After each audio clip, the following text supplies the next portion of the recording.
The story I am going to tell you happened when I was 8 years old.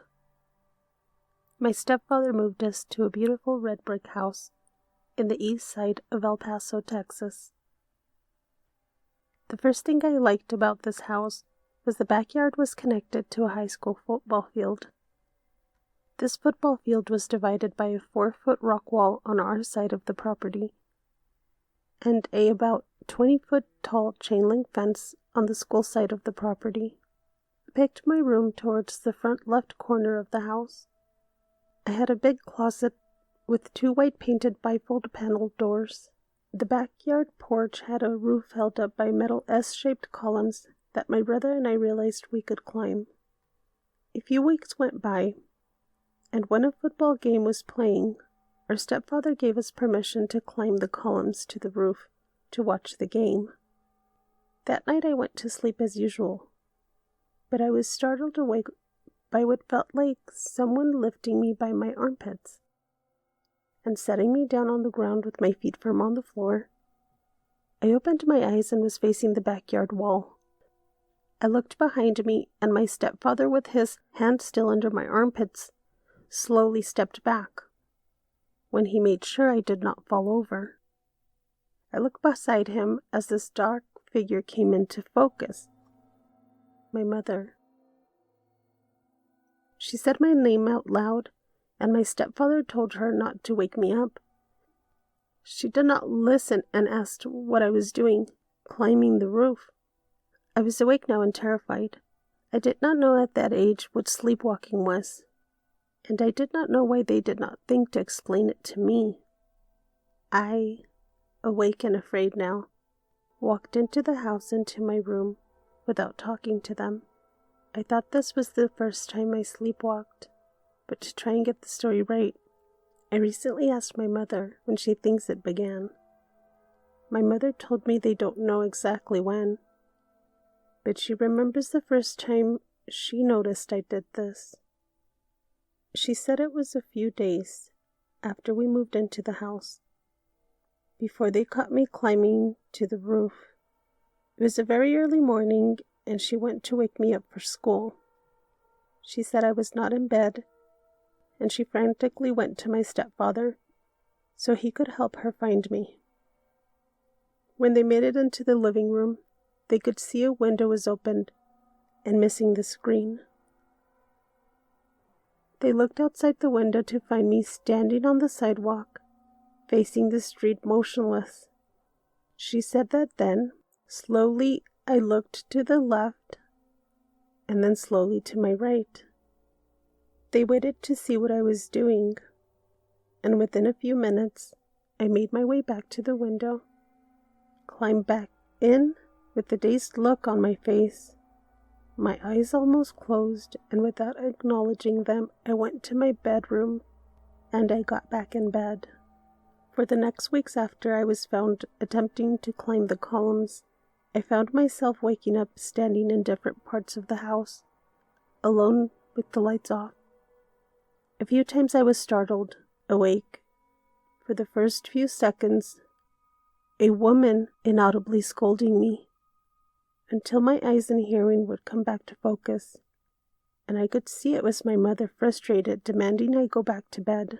She was probably paranoid that I would climb out through the window and be kidnapped, or that I would climb the roof and fall in the middle of the night. She would even come out of her room when she heard any noise. She was often at the end of the hallway when I would come out of the bathroom. I would announce that it was me, using the bathroom. As I knew when she heard me speak, her eyebrows would relax and she would go back to her room. A few months passed, and I believe it was happening less, maybe once or twice a month, that I could remember, waking up in the dark. If I woke up in the middle of sleepwalking, I would look for my mom, who was often standing near or by me, waiting to see what I would do. And I would say, "I just got up to get some water." And I would go get water even if I was not thirsty, and I would take it to my room. I began to be sad around this time. I thought I was crazy, and I would one day not wake up and stay sleepwalking forever, and I would be that crazy person who lives behind the gas station looking confused and dirty. That was my interpretation of what was going on with me. One night, when I was about to fall asleep, I had my back to my bedroom door. As I heard it open, I said out loud to who I thought was my brother, I don't know what you're scared of. You should sleep in your bed. My bed is too small for both of us. As the door closed and I heard footsteps come toward my bed and then stop. And then someone sat at the edge of my bed and with the little girl's voice said, I'm not scared. Are you talking to me? Can you see me? I froze in my bed with my eyes closed. She was right behind me, waiting for me to answer. My breathing became shallow and fast. I did not want to answer her. She moved slightly in my bed and said, Hey. And she put her cold hand on my leg. Tears began to roll out of my eyes, and I, still frozen, asked her, Don't touch me. She pulled her hand away as soon as she heard me say that, and she began to cry and say, I can't believe this. I've been walking for a long time, and I could see your room light on, and I came inside your dark house through the front door into your room. I have never found light with anyone other than my parents since... She stopped talking for a few seconds, and then she said, I don't want to scare you. I just want to be friends. I've been alone for such a long time. Do you want to be my friend? Eyes still frozen in fear, with my eyes closed, soaking my pillow with tears, whispered to her, No. She then started to sniffle, and she said, I'm gonna go sit over there, and I won't sit on your bed, okay? I just don't want to be alone. I lay on my left side facing my window, knowing she sat there behind me in the corner, and all I remember was waking up in the morning and looking over at the corner of the room. I was relieved that dream was over. What a creepy dream. I had often had a lot of creepy dreams, but this one, it felt real. The next night I went to bed, and as I remembered the dream, I told myself not to dream the little girl anymore. I usually did this whenever I had a bad dream, and it would work. I read a book with lots of pictures, then turned off my room light, and I began to fall asleep. Later that night, I heard the doorknob turn, and I, facing the door this night, was hoping now to hear my brother ask if he could sleep in my bed. I had my eyes closed, and the steps came to my bed. I did not hear him speak. I felt someone slowly sit at the foot of my bed. It was quiet for some time. I opened my eyes and quickly I glanced at the foot of my bed, then shut my eyes immediately. There, at the foot of my bed, was a little girl in what looked like a long-sleeved blue dress with long blonde hair and 2 braids. She whispered, You can see me? I don't know what this means. I can hear my heartbeat thumping in my ears now. My eyes began to tear up, and my breathing was fast and shallow. I am about to yell out to my parents, but what will they think of me now? The crazy one who walks around at night and tries to climb the roof? The one who climbs out the window and stands in the street? Who would believe me now? Will I end up in the loony house like in the movies? I don't remember exactly what she said next, but I will tell you what I remember. She said things like, I dyed many years ago from a little hole in my heart. But don't be afraid of me. I would never hurt you. I know you were alive because you were warm. I can't believe I can touch you. I've never met anyone else with light other than my parents.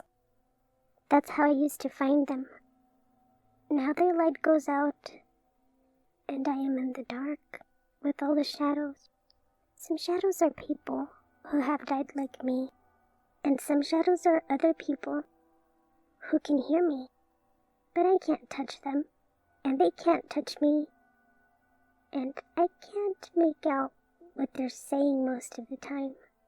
But I do know my dad has a sickness that makes his memory not work, and my mom is in bed or in a wheelchair all the time now. A few days ago, she could see me. She had never before that day been able to see me, and that day she hugged and kissed me. She remembered me, but then she fell asleep and let me go, and her light went out. I think she almost died that day. But now I can't see them because they don't think of me anymore. But when they die, I think we can be together, and she can hug and kiss me forever, so I'm not alone. And then she asked, Do you want to tell me about yourself? It would be nice to talk to someone. I quickly answered, No. She gasped and said, So you can hear me. I don't even mind that you won't talk to me. I'm just happy you can hear me. I'm not trying to scare you. I'll just sit here now and I'll be quiet so you can sleep. Like I could sleep now that she's staring at me. I remember my arm falling asleep under me in a bad position I was laying, and I felt hot under my covers. I wanted to take the blanket off, and I really wanted to roll over so my arm could rest. But I was so afraid of her. I lay there with my eyes closed, sweating and uncomfortable, cutting off the circulation to my right arm.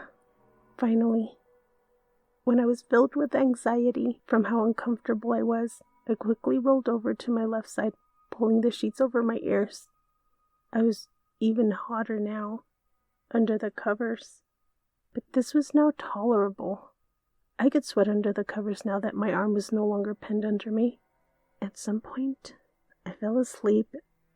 I woke up sometime the next morning with sunlight shining through my window. All day at school, all I could think about was how real these dreams of this little girl are. In my head, I played over and over, in her voice, the things she said that night. I was already terrified to go to bed, and I was thinking of asking my brother to let me sleep in his bed for a change. But what if these are not dreams? What if tonight she came and scared him? I could not take that chance. My brother was already terrified at night. He would never sleep again if he saw her. I went to my room that night and turned off the light. I placed all my pillows behind my back and sat up in bed for a long time, waiting for her. When I began to get sleepy, I leaned my head back on my pillow and lay there when suddenly I opened my eyes, and with one hand, I pulled back the corner of the curtain to see outside. There, at the end of the street, was the little girl. She was walking on the sidewalk towards my house. When she began to walk down the walkway to my house door, I jumped up out of my bed and ran in my closet. I closed the bifold panels, and I, inside the closet, can see the light from under the door, illuminating on my carpet. I can see this from the inside of the closet, as the panels are overlapped, facing out and down like window blinds. She walked in my room and closed the door, then went to the closet door and stood on the outside of the closet doors. Could see her white leather flats with white laces directly in front of the door. she asked. What are you doing? Are you hiding from me? I'm not trying to scare you. I'm just alone. I, inside the closet, answered to her. The most cold-hearted thing that has ever come out of my mouth. I told her, I wish your mother would die already so you can leave me alone. I could hear her sniffling and then cry. I wish she would too. I'm going to leave you. I'm sorry I scared you, and I will never come back inside. Not without your permission. But I will walk by your house if you ever want to talk to me. When my mama is with me, I won't ever come back. That was the last time I ever saw her, since I never looked out my window again at night.